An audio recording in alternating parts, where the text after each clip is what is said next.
दोस्तों नमस्कार। आशा करता हूँ आप सभी खुश होंगे। तो आज की कहानी शुरू करने से पहले जो भी चैनल पर पहली बार आए हैं या जिसने भी अभी तक चैनल को सब्सक्राइब नहीं किया तो जल्दी से जाकर चैनल को सब्सक्राइब करें और घंटी का बटन दबाकर ऑल का आइकन जरूर प्रेस करें ताकि हमारी कहानियों की नोटिफिकेशन आप तक सबसे पहले पहुँचती रहे और आप हमारी कहानियों का आनंद उठाते रहें। तो दोस्तों अगर आपको कहानी अच्छी लगती है लाइक शेयर और कमेंट्स जरूर करें ताकि हमारा भी हौसला बढ़ता रहे। तो चलिए शुरू करते हैं आज की एक और बेहतरीन कहानी। चाय की घूंट भरते हुए अरुण ने कहा, डॉक्टर से 4 दिन बाद की अपॉइंटमेंट ले लेता हूँ। यह सुनकर शिखा का कलेजा धक से रह गया। एक काम करो, जल्दी से नाश्ता तैयार कर दो। ऑफिस जाते समय हो सकेगा तो डॉक्टर से मिलकर कल या परसों का ही समय ले लूँगा, क्योंकि यह काम जितनी जल्दी निपट जाए उतना ही अच्छा है। शिखा ने कहा, हाँ वह तो ठीक है अरुण, पर एक बार ठंडे दिमाग से सोच कर देख लेते कि कहीं हम। शिखा की बात को बीच में ही काटते हुए अरुण बोला, अब इसमें सोचना क्या है, वैसे भी कितनी मुश्किल से तो एक डॉक्टर मिला है और तुम्हें और वक्त चाहिए। पता है ना कि इन सब कामों में रिस्क कितना बढ़ गया है। नौकरी पर तो मुश्किल आएगी ही, साथ में जेल भी हो सकती है, लेकिन जो भी हो यह तो करवाना ही पड़ेगा। हाँ सही कह रही हो कि जितना जल्दी इस समस्या से छुटकारा पा ले उतना ही ज़्यादा अच्छा है। पर अरुण, क्या पर कहना क्या चाहती हो तुम? पता है ना कि सिर्फ तुम्हारी मूर्खता के कारण आज 3 बेटियां पैदा हो गई, लेकिन मैं इस बार कोई मूर्खता नहीं करूंगा क्योंकि मुझ में अब और बोझ उठाने की ताकत नहीं। यह सब भुनभुनाते हुए अरुण ने समाचार पत्र में आंखें गड़ा दी। तभी अरुण की 2.5 वर्ष की प्यारी सी जूही पापा पापा करके उसकी गोद में चढ़ने की कोशिश करने लगी, लेकिन अरुण ने बड़ी निर्दयता से उसे परे धकेल दिया और उठकर अपने कमरे में चला गया। अरुण का व्यवहार देख शिखा की आंखों से 2 बूंद आंसू टपके और रोती हुई बच्ची को गोद में उठाकर वह भी अरुण के पीछे पीछे कमरे में आ गई। अरुण, एक बार सोच कर देखो, अगर यह बेटा होता तो क्या उसकी जिम्मेदारी नहीं उठानी पड़ती तुम्हें? यह बोलते बोलते शिखा की आवाज़ भर्रा गई। अरुण, यह भी तुम्हारा ही खून है ना, और क्या पता कल को यही बेटी तुम्हारा नाम रोशन कर दे। और एक बार फिर से सोच कर देखो। शिखा गिड़गिड़ाई, लेकिन अरुण यह बोलकर बाथरूम में घुस गया कि ज़्यादा भावनाओं में बहने की आवश्यकता नहीं और बच्चे को सिर्फ जन्म देने से ही सब कुछ नहीं हो जाता, उसे पालने के लिए पैसे भी चाहिए होते हैं। इसीलिए अधिक मत सोचो, वरना हम फैसला लेने में कमज़ोर पड़ जाएंगे। अरुण के तर्क वितर्क के आगे शिखा की एक ना चली। सोनी और मोनी को स्कूल भेजकर वह जल्दी जल्दी अरुण के लिए नाश्ता तैयार करने लगी। ऑफिस जाते समय रोज की तरह प्यारी सी जूही जब पापा का लंच बॉक्स लेकर लड़खड़ाते कदमों से पापा पापा करने लगी तो अरुण को उसे गोद में उठाना ही पड़ा। लेकिन जैसे ही माँ सुमित्रा पर उसकी नज़र पड़ी, जूही को गोद से उतारकर फिर वही हिदायत देकर घर से निकल पड़ा। हाथों में पूजा का थाल लिए जिस तरह से सुमित्रा ने शिखा को घूर कर देखा, वह शक पका कर रह गई। अरुण को ऑफिस भेजकर वह जूही को दूध पिलाकर सुलाने की कोशिश करने लगी। वह जानती थी सुमित्रा को मंदिर से आने में घंटा भर तो लगेगा ही, रोज ही ऐसा होता है। मंदिर में पूजा के बाद भजन कीर्तन करके ही वह घर लौटती। लेकिन यह कैसी पूजा है जहाँ देवी की पूजा तो होती, लेकिन वहीं एक अजन्मी बच्ची को जिसे देवी का रूप कहा गया है, माँ के पेट में ही मारने का फरमान सुना दिया गया। हाँ, सुमित्रा ही नहीं चाहती थी कि यह बच्ची पैदा हो, वह इस बच्ची को माँ की कोख में ही मार देना चाहती थी और अरुण भी अपनी माँ का ही साथ दे रहे। लेकिन शिखा क्या करे, किससे जाकर कहे कि वह अपने बच्चे को जन्म देना चाहती, उसे इस दुनिया में लाना चाहती। शिखा आज तन मन दोनों से कमज़ोर महसूस कर रही थी। दुख तो उसे इस बात का हो रहा था कि एक माँ होकर भी वह अपनी बच्ची को बचा नहीं पा रही, और सबसे ज़्यादा दुख उसे इस बात का हो रहा था कि एक पिता होकर भी कैसे अरुण अपनी ही बेटी को मारने के लिए तत्पर है। क्या जरा भी मोह नहीं है उसे अपनी इस अजन्मी बच्ची से? यही अगर बेटा होता तो इस घर के लोगों की खुशियों को ठिकाना नहीं होता, लेकिन बेटी जानकर कैसे इन सब के मुंह सूज गए। जल्दी से जल्दी ये लोग इस बच्ची से छुटकारा पाना चाहते हैं। कैसा समाज है यह जहाँ बेटे का स्वागत तो होता है पर बेटियों का नहीं। लेकिन यह लोग यह क्यों नहीं समझते, अगर बेटी ही नहीं रहेगी फिर बहू कहाँ से आएगी? अपने पेट पर हाथ फिराते हुए शिखा फपक कर रो पड़ी। वह अपनी अजन्मी बच्ची को मारना नहीं चाहती थी, बल्कि उसे जन्म देना चाहती थी, लेकिन उसे समझ नहीं आ रहा था कि कैसे अपनी अजन्मी बच्ची को इन हत्यारों से बचाए। शिखा का मन करता कि यहाँ से कहीं दूर भाग जाए ताकि उसके बच्चे को कोई मार ना सके। जो बच्चा अभी इस दुनिया में आया भी नहीं है, उसे उसकी माँ की कोख में ही मारने की तैयारी करने वाला कोई और नहीं बल्कि इसके पिता और दादी।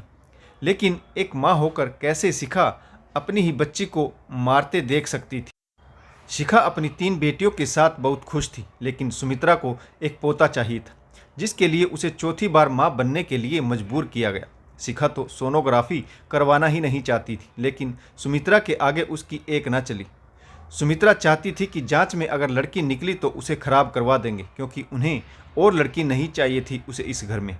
सुमित्रा को लड़कियों को पालना घाटे का सौदा नजर आता था। उसकी नज़र में तो बेटा ही वंश कहलाता है और बेटा ही अपने माता पिता को मोक्ष दिलवाता है।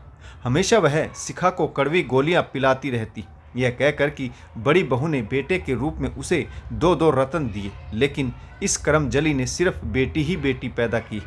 उसे अपने अरुण के वंश की चिंता होने लगी थी। कैसे भी करके वह शिखा से एक बेटा पैदा करवाना चाहती थी, लेकिन सुमित्रा को नहीं पता कि बेटा या बेटी होना अपने हाथ की बात नहीं, और एक माँ के लिए तो बेटा और बेटी दोनों अपनी ही संतान होती। लेकिन पता नहीं सुमित्रा को यह बात समझ क्यों नहीं आती थी। आए दिन सुमित्रा यह बोलकर शिखा को ताना मारती थी कि 3-3 बेटियां पैदा करके नाते रिश्तेदारों में उसने उसकी नाक कटवा दी।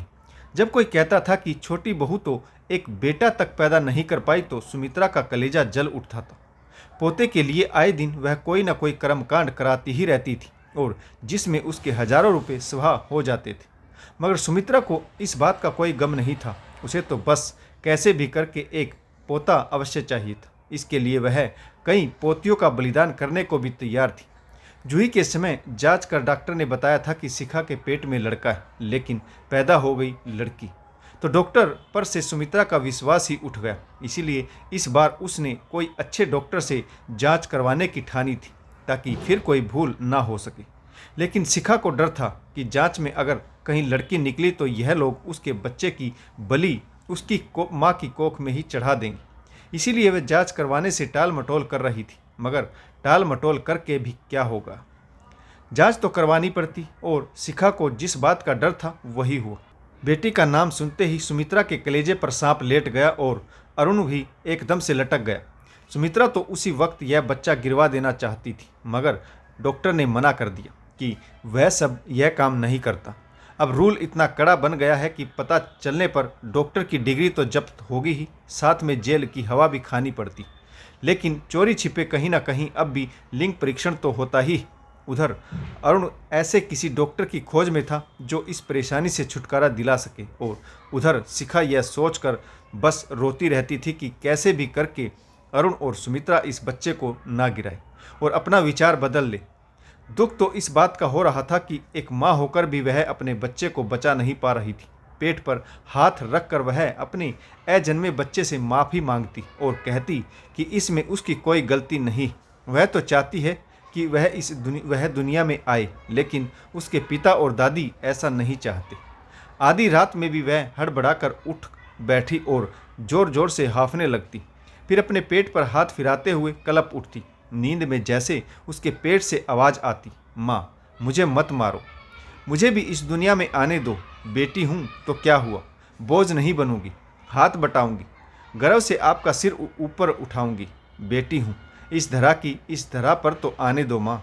कभी आवाज़ आती, तेरे प्यार दुलार की छाया मैं भी पाना चाहती हूँ, चहक चहक कर चिड़िया सी मैं भी उड़ना चाहती हूँ, महक महक कर फूलों सी मैं भी खिलना चाहती हूँ। हाँ पता है मुझे पिता और दादी नहीं चाहते कि मैं इस दुनिया में आऊँ, लेकिन तुम तो मेरी माँ हो, फिर क्यों नहीं बचा लेती मुझे कहीं अपनी कोख में ही छुपा कर क्यों नहीं रख लेती। बोलो ना माँ, क्या तुम भी नहीं चाहती कि मैं इस दुनिया में आऊँ। शिखा अकबका कर नींद से उठकर जाग बैठती और अपना पेट पकड़कर सिसकते हुए कहती, नहीं मैं तुम्हें नहीं मारना चाहती, लेकिन तुम्हारी दादी और पिता तुम्हें इस दुनिया में नहीं आने देना चाहते, तो मैं क्या करूं। प्लीज़ मुझे माफ़ कर दो मेरी बच्ची। शिखा चित्कार करती कि कोई उसके बच्चे को बचा ले। अरुण देखना, हमारी बेटी भी एक दिन हमारा नाम अवश्य रोशन करेगी, यह मेरा विश्वास है। अरुण देखो, छुओ मेरे पेट को, कि क्या तुम्हारे दिल में अपनी बच्ची के लिए दर्द नहीं हो रहा? फिर कैसे तुम इसे मरते देख सकते हो? शिखा ने कहा। अरुण प्लीज़ अपना फैसला बदल लो। बेटियां तो आने वाला सुनहरा कल होती, हमें ही देख लो ना। हम 4 बहनें ही हैं, तो क्या हम अपने माता पिता का ध्यान नहीं रखते हैं ना बारी बारी से। हम उनकी जिम्मेदारी बड़े ही अच्छे तरीके से निभाते आए। बेटियां बोझ नहीं होती। अरुण, एक बार मेरी बात पर विचार करके देखो। अभी भी कुछ नहीं बिगड़ा है। लेकिन अरुण लैपटॉप शट डाउन करते हुए बोला कि वह अपनी माँ की बात से बाहर नहीं जा सकता। तो प्लीज़ वही बातें बार बार दोहराकर उसका मूड खराब ना करें। यह बात तो तय थी कि यह सब सुमित्रा के कहने पर ही हो रहा था। वही नहीं चाहती थी कि शिखा बेटी पैदा करे। वही चाह रही थी कि जितनी जल्दी हो सके इस बच्चे को गिरवा दिया जाए। माना कि अरुण को भी बेटे की चाह है, पर अपनी बच्ची को मारना उसे भी अच्छा नहीं लग रहा था। अरुण ने आज तक अपनी माँ की एक भी बात नहीं काटी। उन्होंने जो कहा उसने किया। यहाँ तक कि शिखा से शादी भी उसने अपनी माँ के कहने पर ही की थी, वरना तो उसकी पसंद कोई और ही थी। तो आज वह अपनी माँ के फैसले से अलग कैसे जा सकता था? अरुण ने डॉक्टर से मिलकर सारी बात तय कर ली। मोटी फीस के साथ डॉक्टर शिखा का ऑपरेशन करने के लिए मान गया। यह बात अलग थी कि इस समय पर अब बच्चा गिराना खतरे से खाली नहीं था। अरुण भी शिखा के लिए चिंतित था, लेकिन माँ की जिद के आगे मजबूर था। रात को खाना खाकर बिस्तर पर लेटा तो उसकी अंतरात्मा झकझोरने लगी, मानो छोटी सी नन्ही गुड़िया उसकी उंगली पकड़कर कह रही हो कि पापा मुझे इस दुनिया में आने दो। अरुण सोचने लगा, उसे भी तो एक स्त्री ने जन्म दिया है, पत्नी भी स्त्री है, फिर बेटी का जन्म इतना दुखदाई क्यों? बेटियां तो पिता के लिए फिक्रमंद होती, दुख में साथ ही होती। बेटी ही सिखाती हैं, पापा यह मत करो, पापा यह पहनो, आप पर यह अच्छा नहीं लग रहा, कोई दूसरी ड्रेस पहनो। बचपन में जैसे माँ बेटे को सजाती संवारती हैं, वैसे ही बेटी बड़ी होकर पिता को रहन सहन का ढंग सिखाती, अच्छे बुरे की पहचान बताती। इन्हीं यादों में खोए अरुण की आंखें नम हो गई और उसने दृढ़ निश्चय किया कि उसकी चौथी बेटी दुनिया में अवश्य आएगी। अगले दिन सुबह अरुण ने डॉक्टर को मना कर दिया और जो रकम वह एडवांस देकर आया था वह भी लेने से मना कर दिया और माँ से बोला, माँ आप एक स्त्री हैं, मैंने भी आपकी कोख से जन्म लिया है, फिर आप ही एक स्त्री की जान की दुश्मन क्यों बन रही? अगर आप अपनी जिद पर अड़ी रहेंगी तो मैं यह घर छोड़कर चला जाऊंगा। मेरी बेटी इस दुनिया में आएगी, मुझे बेटे की चाहत नहीं। इसके आगे मैं शिखा पर कोई दबाव नहीं डालूंगा। आपने देखा नहीं, उसके शरीर का ढांचा बन गया है। मुझे अपनी पत्नी और बेटियां प्यारी, बेटों की चाहत में मैं इनकी बलि नहीं चढ़ा सकता। यह कहकर अरुण घर से बाहर चला गया। माँ चुपचाप खड़ी देखती रह गई। शिखा भी यह सब सुन रही थी। उसके दिल को बहुत खुशी मिली। उसने अपने पेट पर हाथ रखा और मन ही मन कहा, बेटी अब तुम बिल्कुल सुरक्षित हो। दोस्तों कहानी कैसी लगी कमेंट्स जरूर कीजिएगा। तो इस कहानी में किस पात्र की भूमिका अच्छी रही और इस कहानी से आपको क्या सीख मिली, तो यह भी कमेंट्स करके जरूर बताएगा। तो आशा करता हूँ कहानी आपको जरूर पसंद आई होगी। तो कहानी पढ़ने के लिए आप सभी का बहुत बहुत धन्यवाद। जय हिंद, वंदे मातरम, भारत माता की जय। जय जवान और जय किसान।